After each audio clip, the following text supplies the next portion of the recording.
Saint Benoît revient au chapitre 1 sur le cadre dans lequel travailler pour vivre selon le commandement d'amour.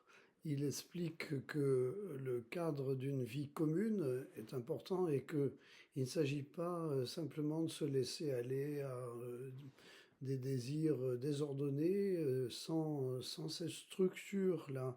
Et ça vaut aussi bien pour la famille que pour l'entreprise, que pour la vie sociale en général. Le cadre est là, qui fait qu'on ne ressemble pas à des gens un peu qui sont mollassons, livrés à eux-mêmes, leurs désirs spontanés, à leurs envies. Euh, mais le cadre en même temps n'est pas quelque chose d'absolu. Il est simplement là pour aider, pour porter en quelque sorte la volonté intérieure de correspondre à l'essentiel. Donc ça, c'est un danger qu'il faut éviter, celui d'être livré à soi-même dans la subjectivité qui produit finalement une certaine impossibilité de grandir ensemble.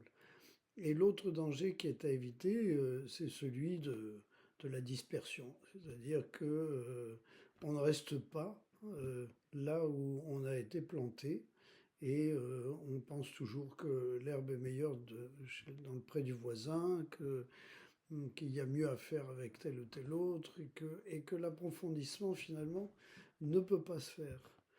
Donc là, c'est une autre dimension qui est souvent malheureusement présente dans la vie humaine, le fait de ne pas arriver à prendre suffisamment en compte un lieu, des personnes avec lesquelles travailler profondément à la ressource de l'amour et donc fuir en quelque sorte le terrain pour penser que ce sera toujours mieux autrement et ailleurs. Et autrement et ailleurs à plusieurs reprises, pas forcément une seule fois, puisque c'est une quête sans fin en quelque sorte quand on n'est jamais satisfait.